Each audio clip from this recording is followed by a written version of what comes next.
The stadium went silent. The principal had just called my name, thanking me as the school's largest private donor. I stood up, and as I walked to the stage, I heard it.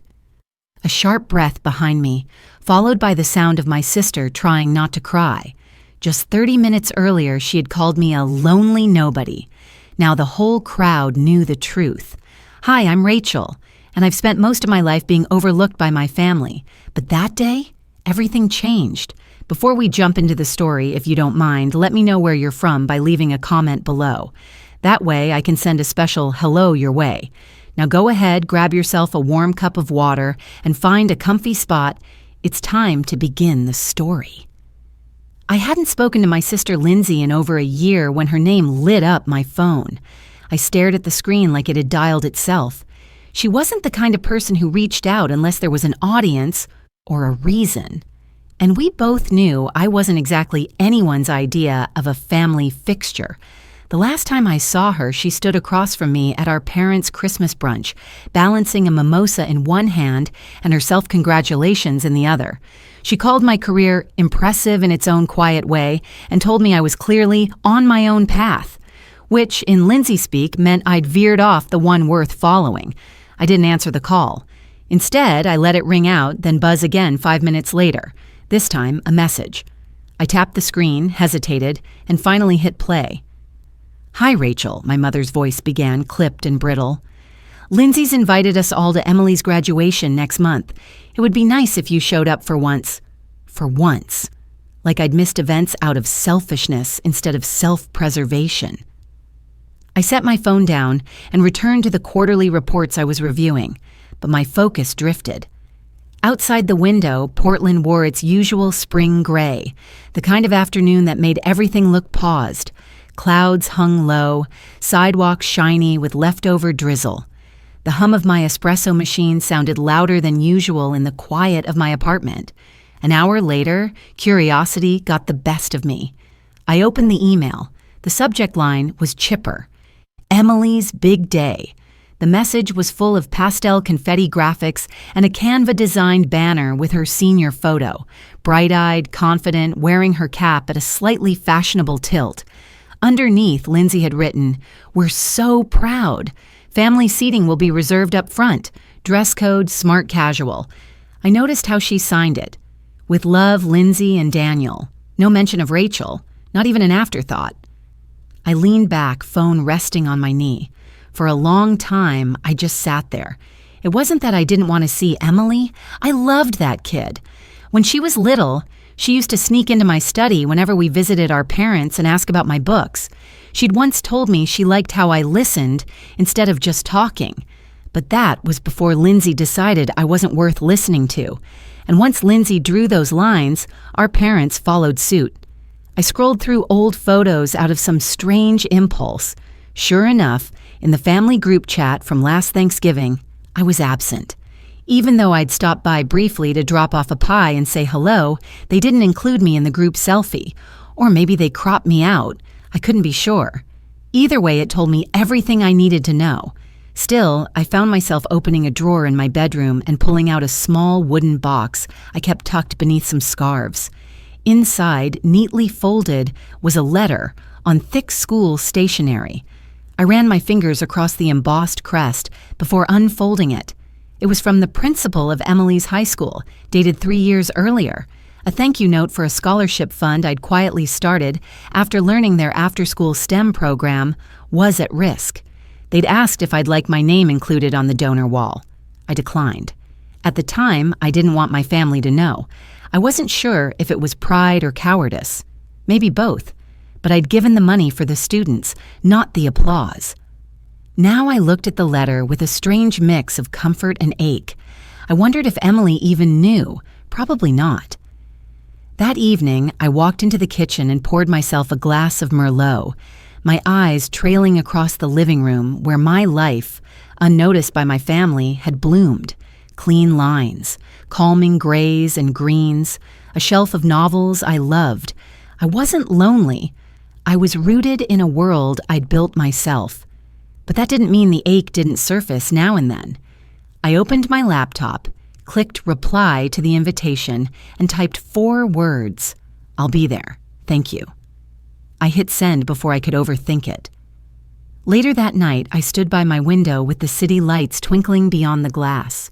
Traffic whispered below, steady and unaware. My reflection hovered faintly against the glass, older than the Rachel in Lindsay's stories, but maybe more real than ever.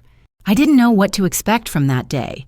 I didn't know if I'd be greeted with warmth or awkward glances, or nothing at all. But I'd be there, for Emily. Not for closure, not for redemption, just for the chance to say, I showed up. Little did I know, the most invisible seat at graduation would soon be the most visible one. It took 5 minutes for my mother to compliment Lindsay's shoes and 5 seconds to critique mine. I hadn't even sat down yet. "Oh, Lindsay, those heels are stunning. Are they from that little boutique on Pearl?" she gushed, her voice lilting with approval. Then her eyes slid over to me. Rachel. Practical, as always. I glanced down at my soft suede flats. Perfectly clean, understated. Not that it mattered. Nothing I wore ever sent the right message in this family. The restaurant Lindsay had chosen sat on a corner in Lake Oswego, all exposed brick and dark wood, the kind of place that used single sprigs of rosemary as garnish and charged $29 for salmon on a square plate. The hostess had led me to the table, where everyone was already seated, everyone but me. I took the last empty chair, at the far end across from the waiter's station. Lindsay and her husband Daniel sat squarely in the center, flanked by my parents on one side and Emily on the other. They all looked well arranged, like a posed photograph. Lindsay's coral power suit practically glowed under the chandelier. Her hair was perfectly waved, and her lipstick didn't smudge once all evening. Daniel, as usual, was quiet, present, polite, and mostly decorative. He smiled when appropriate, nodded when spoken to, and otherwise observed the table like a man guarding his peace. Emily offered me a soft smile. I returned it with a small nod, grateful for her presence. She looked more grown up than the last time I saw her, sharper jawline, a calmer gaze. But there was still a spark of the kid who used to curl up beside me with a graphic novel during holiday visits. The waiter came by with menus and an enthusiastic description of the evening's prix-fixe. I noticed Lindsay didn't ask questions. She simply said, "We'll start with the burrata and beet salad." Everyone else murmured agreement. I added a quiet "same," just to keep the peace.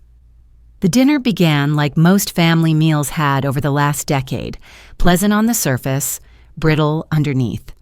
My father asked Lindsay about her recent charity gala, and she launched into details about the sponsors, the wine list, the guest speakers. My mother beamed. "It's so rare to see someone your age handle things with such grace," she said, leaning toward her youngest daughter. "It's inspiring." I smiled politely, sipping my water. When the conversation paused, I offered a small comment about a similar event one of my clients had hosted. My mother didn't respond. She turned to Daniel. "And how's work at the firm, dear?" Daniel gave a vague but positive answer. I went back to my salad. Somewhere between the second course and the main, the topic shifted to Emily. Her grades, her graduation speech, her college plans. I leaned in a little, genuinely curious. "I heard you're thinking about Reed," I asked her. Emily perked up. "Yeah, I got accepted. They have an amazing environmental science track." "She's our little brainiac," Lindsay said, patting Emily's hand. "It's nice to have the whole family so involved. She's lucky." I nodded, trying not to show the sting. I'd written letters of recommendation, sent care packages, even donated to her school. But involved was defined here by presence, visible, photogenic presence. "I remember you used to love the science kits I brought over," I said to Emily. She opened her mouth to respond, but Lindsay cut in. "Oh, that was ages ago. Emily's really grown into her own now, haven't you, sweetie? It's just nice to have family around all the time, you know?" Her words settled on the table like condensation, cool, persistent. My father chuckled and raised his wine glass. "To the future," he said. The glasses clinked. I lifted mine out of habit but didn't sip. As the waiter cleared our plates, my mother launched into a story about Lindsay organizing their neighborhood's 4th of July block party. "Everyone's just drawn to her," she said. "It's a gift." Then she turned to me. "And how's your minimalist lifestyle, Rachel? Still loving the concrete and open space?" "It's quiet," I said. "I like it." "That's what matters," she replied, already moving on. Emily tried once more. "Aunt Rachel, do you still have that big fern in your window? I remember—" "It died, actually," I said with a small laugh. Lindsay glanced up. "That's why I only keep succulents. They're low maintenance." And then just before dessert, Lindsay raised her glass again. "To Emily," she said, smiling wide, her voice rising just enough to draw attention from nearby tables. "And to family, especially those who make an effort to show up." Everyone lifted their glasses. My father chuckled. My mother smiled. I held mine up, but I didn't drink. I just watched them. My family, as they so often reminded me. And I wondered when exactly silence became my only shield. Maybe it was that Christmas dinner years ago when my father toasted Lindsay as the daughter who makes us proud while I was still sitting at the table. Maybe it was long before that. Somewhere along the way, I stopped expecting the kind of love that comes with questions, with effort, with interest. I started settling for civility. As the waiter delivered small squares of flourless chocolate cake, I excused myself to the restroom, not because I needed to go, but because I needed to breathe. Some families talk too much. Mine just talks around you. The stadium smelled like fresh grass and sunscreen. Somewhere between the bleachers and the balloons, I found my seat. On the edge, as always, rows of folding chairs stretched across the field, most already filled. Families leaned toward each other in conversation, the distant hum of a marching band warming up, adding a jittery energy to the air. The sun was out in full force, bright but not oppressive, casting everything in an odd glow that made the moment feel just a little more cinematic than real. I spotted the family row, white cardstock taped to folding chairs, fluttering slightly in the breeze. I sat at the far end closest to the aisle. Lindsay was already there, of course. Her bright yellow dress looked like it had been chosen specifically to outshine everyone around her. My parents sat beside her, fanning themselves with the printed programs. Lindsay looked at me only briefly when I approached. A smile didn't make it past her lips. My mother's voice came soft but pointed. "We didn't think you'd actually come." I nodded and smoothed my skirt. I said I would. She didn't reply, just looked ahead like she was watching something more important than me. I adjusted the strap of my purse, settled in, and folded my hands in my lap. The announcer's voice crackled through the speakers, welcoming us and thanking the school board. Applause followed, light and scattered. The band struck up a rendition of Pomp and Circumstance, and graduates began filtering onto the field in navy gowns and white sashes. I scanned the crowd until I found her, Emily. She was near the center, her hair braided neatly under her cap, her stride confident and steady. I felt a pull in my chest I didn't have words for. That strange ache of pride and distance, love and invisibility, all folded into one. My mother dabbed at the corner of her eyes with a tissue. "She's grown up so fast," she murmured. Lindsay leaned in toward the woman next to her, someone I didn't recognize. "That's my daughter," she said, her voice warm and bright. "We're so proud. My sister's here, too," she added with a small laugh. "Rachel's our family's mystery woman. Doesn't talk, doesn't show, but always has opinions." The woman chuckled politely. I didn't move. I didn't even blink. Some words are arrows. Some are just dust. That one barely reached me. The ceremony moved on. Students were called one by one, walking across the stage to cheers and applause. Some stumbled, some ran, some raised their fists in triumph. All of them were met with equal grace by Principal Herrera, who smiled and shook each hand like it was his first of the day. When Emily's name was announced, I clapped. Not too loud, not too soft, just enough. She walked with composure, nodding slightly to the crowd. I saw her eyes flick toward our row for a moment. She couldn't have seen me, not really. But still, I smiled. The list continued, and I drifted a little, my gaze wandering to the sky. I remembered when Emily was 10 and she'd asked, "Why don't you ever sit near Grandma?" I'd answered with a laugh. Some people shine better from a distance. At the time, it had felt like a joke. Today, it felt like a prophecy. The final student crossed the stage. Parents began folding programs and tugging on sweaters. I shifted in my seat, thinking it was over.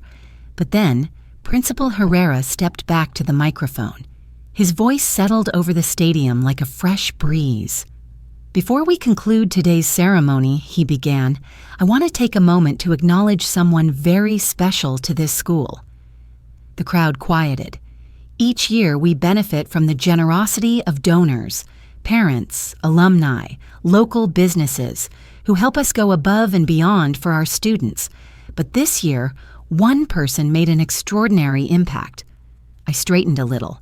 This individual chose to remain anonymous. She never asked for recognition. She gave quietly. But we believe gratitude should be voiced, especially when that generosity funds technology upgrades, student scholarships, and the continuation of our after-school STEM program. I knew before he said it. My name was already forming in the air, even before he spoke it aloud. "Please help me thank Ms. Rachel Monroe." The stadium didn't erupt. It didn't need to. The applause that followed was steady, genuine, warm in a way that I wasn't prepared for. A few heads turned. I heard whispers. "Where is she?" "That's her?" My mother gasped audibly, and behind me I heard a sharp, sudden inhale, followed by the unmistakable sound of someone trying not to cry. I stood slowly, smoothed my dress, and walked toward the stage. The walk felt longer than it should have. My heels clicked softly against the field's temporary flooring. I kept my eyes forward, my expression neutral. A few students nodded as I passed. Some parents smiled. I didn't look back. Principal Herrera greeted me with a small plaque and a kind handshake. "Thank you for believing in our students," he said quietly. I nodded. "They're worth it." He motioned for me to step to the microphone. I shook my head lightly, just enough. This wasn't about me. It never had been. I turned, faced the crowd for one breathless moment, then stepped down. Back at my seat, Lindsay was stone still. My mother looked pale, her lips slightly parted. My father blinked slowly like he was trying to replay what had just happened. I didn't say anything. I didn't need to. Sometimes the truth doesn't need to be declared. It just has to be seen. And today, it had been. I walked off that stage feeling more exposed than ever, but not ashamed. The applause had faded. The plaque now rested in my hands, light in weight but heavy in implication. I held it close to my side as I made my way toward the lobby, where a reception had been set up just beyond the main stadium doors. Streamers framed the entryway, curling a little in the breeze from the AC vents. A long folding table held trays of cupcakes with blue and gold frosting, tiny bottles of water, and paper napkins printed with Class of 2024 in block letters. The space buzzed with post-ceremony chatter. Parents greeted each other with pride and relief. Graduates posed for pictures, caps in hand, hair a little frizzed from the heat. A banner hung above the refreshment table. "We're proud of you." I wasn't looking to be stopped, but people approached anyway. "Ms. Monroe?" a teacher asked, tapping my arm gently. "I just wanted to say thank you. That new projector in the science lab, it's changed how we teach." I smiled softly. "Glad to hear it." Another voice, this time a parent. "My son got a scholarship this year. He wouldn't have graduated without it. Thank you." I nodded again. "You're welcome. Truly." The acknowledgments kept coming. Genuine, kind, not effusive. I appreciated that, but I didn't linger. I offered thanks, then moved toward the edges of the room. That's when I saw her. Lindsay was sitting on a bench near the far wall, her back to the refreshments. Her legs were crossed at the ankle, her hands clasped in her lap. She stared ahead, expression unreadable, but her shoulders were too still to be relaxed. Her makeup, always impeccable, now bore the signs of a smudge under one eye. I saw her raise a tissue slowly, as if even that motion cost her something. A few steps behind her stood our parents. My mother held her clutch in both hands, knuckles pale. My father glanced toward the hallway like he was waiting for the moment to slip away. No one said a word. I didn't stop walking. I moved past them, not coldly, just clearly. For once, I wasn't shrinking. I wasn't performing either. I was simply existing without apology. Near the doors, I paused to grab a bottle of water and was just turning to leave when I felt someone at my elbow. It was Emily. She looked unsure, her cap tilted, the tassel brushing her cheek. Her eyes were red but dry now, her voice steady when she spoke. "Why didn't you ever tell me?" she asked. "About the donations? About all of it?" I studied her face. So much of Lindsay's bone structure, but softer, more open. The kind of openness that could choose a different story if she wanted. "I didn't want you to think I was trying to buy your affection," I said, "or compete with your mom. That's never been what this was about." Emily looked down, biting her lip, then back at me. "It never felt like that. You didn't buy anything. You just showed up, even when no one saw it." And then she hugged me. Not the quick, polite squeeze that people give at graduations, but a full, solid embrace. Her arms around me, face pressed to my shoulder. She didn't let go right away. And when she did, she said something I hadn't expected to hear. Not today, maybe not ever. "I know how Mom treats you. I see it now." It landed like truth. Not a revelation, not a rescue.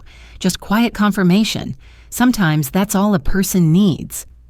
"Thanks," I said, the word catching in my throat before it made its way out. A student photographer nearby gestured toward us. "Mind if I take a quick shot of the graduate and her aunt?" Emily smiled. "Sure." We stood in front of the banner. She still had her arms looped through mine when the shutter clicked. After the photo, I said I needed to head out. She nodded, not pressing me to stay. "Text me later," she said. "I will." I made my way to the parking lot where my car sat in a shady corner. As I unlocked the door and slid inside, the heat hit me first, trapped from the afternoon sun. I started the engine, rolled down the windows, and sat there for a moment, gripping the steering wheel. I didn't cry, not right away, but as the AC kicked in and the soft murmur of the radio filled the cabin, I let a few quiet tears slide down, not from pain, not from regret, more like release. It wasn't the kind of grief that comes from losing something. It was the kind that comes from finally letting go of the need to be seen by people who were never really looking. For the first time in a long while, I didn't feel like I had to prove anything. Not to Lindsay, not to my parents, not even to Emily.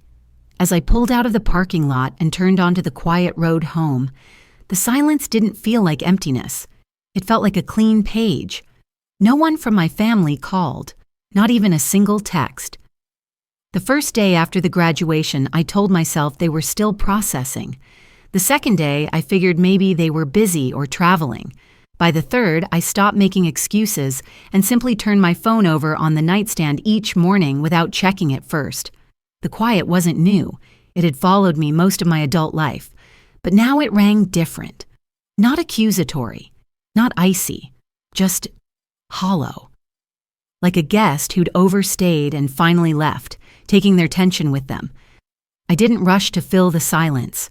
I cleaned my apartment, reorganized the pantry, read half a novel. At night, I stood by my window, watching the headlights flicker across damp streets below. Portland had rolled into one of those early summer stretches where the air hung heavy with drizzle, where mornings smelled like wet leaves and espresso. 3 days in, I opened my messages and scrolled to the family group chat. The thread hadn't seen new activity since graduation night. I lingered over it, thumb hovering, then tapped Leave Conversation. Then I opened my contact list. One by one. Mom, Dad, Lindsay, I deleted them. No anger, just finality. Like returning books to a shelf you no longer need. Work provided a welcome rhythm. On Thursday, I sat at my desk reviewing campaign notes when Jenna, my colleague from down the hall, popped her head in. "Got a second?" she asked, already stepping inside. "Sure."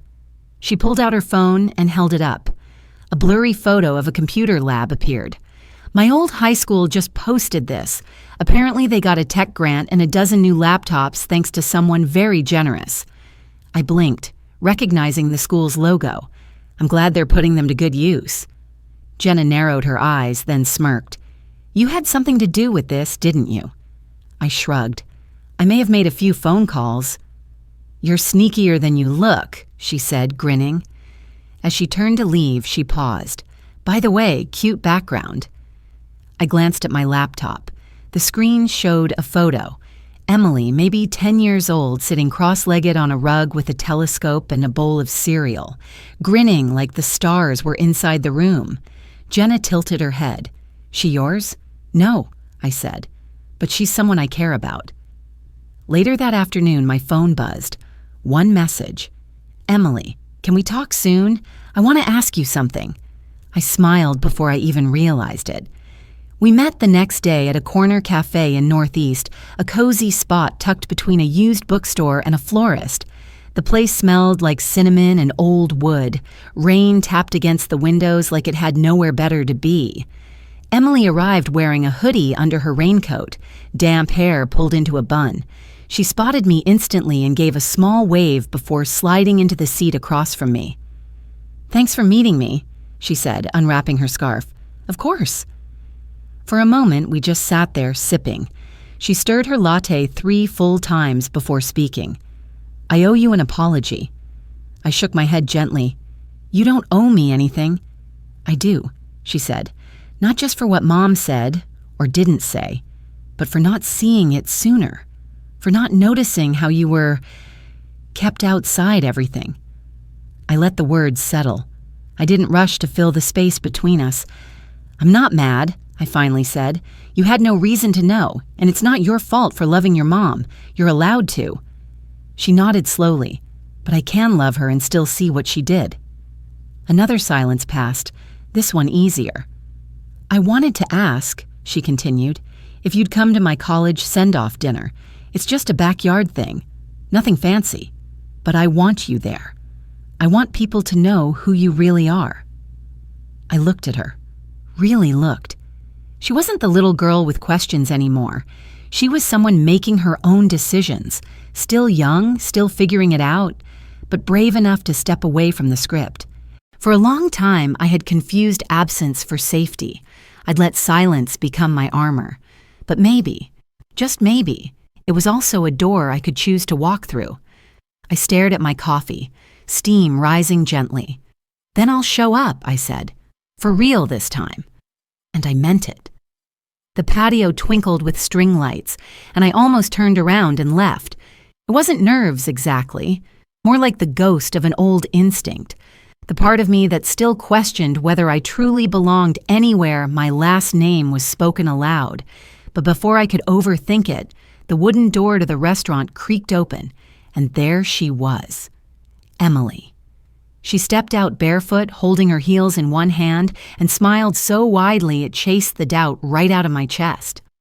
"Aunt Rachel," she said, wrapping both arms around me without hesitation. "You're early," she added, pulling back just enough to study my face. "I love that." I looked around the space behind her.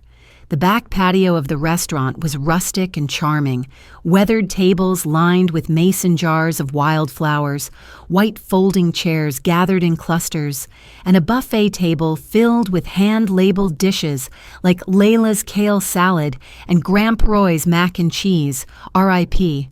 String lights draped from the beams overhead, casting soft golden halos on everyone's shoulders. Emily looped her arm through mine and guided me toward a group gathered near the punch bowl. "These are my people," she said proudly, "and now you are too." She introduced me to 5 or 6 of her closest friends, classmates from high school, a roommate-to-be, one girl who had just returned from a Peace Corps project. They wore sundresses and button-ups, cardigans wrapped around their waists, and laughter that didn't sound like it was trying to cover anything up. "This is my Aunt Rachel," Emily told them. "She's the reason our school still has a STEM program." A boy with shaggy brown hair blinked. "Wait, you're the donor? My brother got one of those scholarships. He's starting at Portland State this fall." I offered a small, surprised smile. I'm glad it helped. Later, while standing near the drink table refilling my glass, a girl I hadn't met approached quietly. She looked barely 17, with a patch-covered denim jacket and kind eyes. "I just wanted to say, thank you," she said, "for believing in students you didn't even know." I nodded, unsure how to reply, but her words stayed with me. The evening unfolded gently.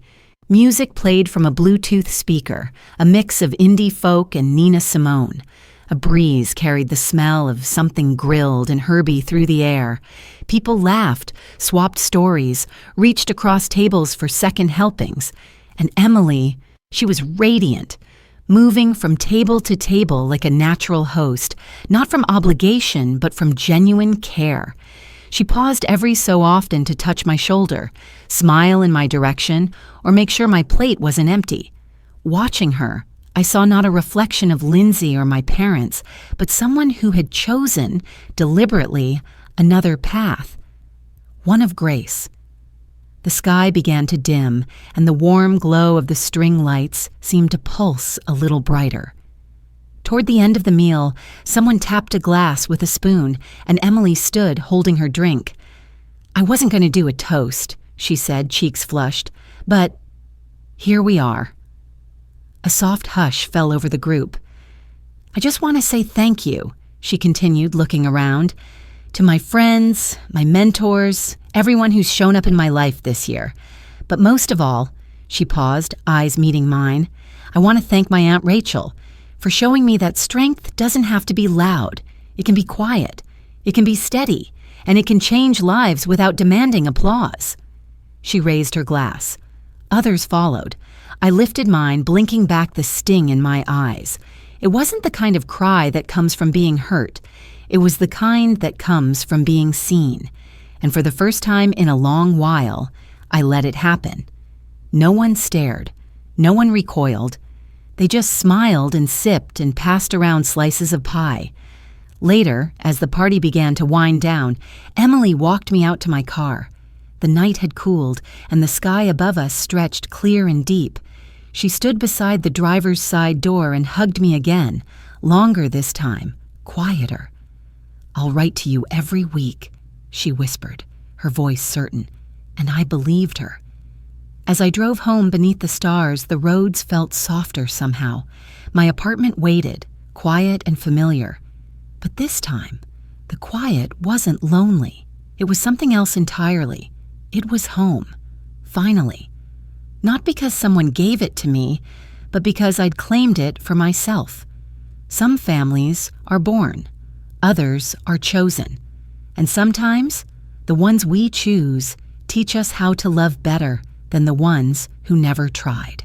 That night, as I drove home under the soft glow of string lights still lingering in memory, I realized I wasn't leaving something behind. I was finally stepping into something new. For the first time, the silence around me didn't feel like distance. It felt like peace. Sometimes, family isn't who shares your name or your history. It's who sees you, chooses you, and grows with you. The love we give, quietly and without condition, often becomes the light others follow. And maybe that's what strength really is. Not loud or proud, but steady and kind. If this story stirred something in you, I'd love to hear it. Share your thoughts, or tell me who showed you what real family looks like.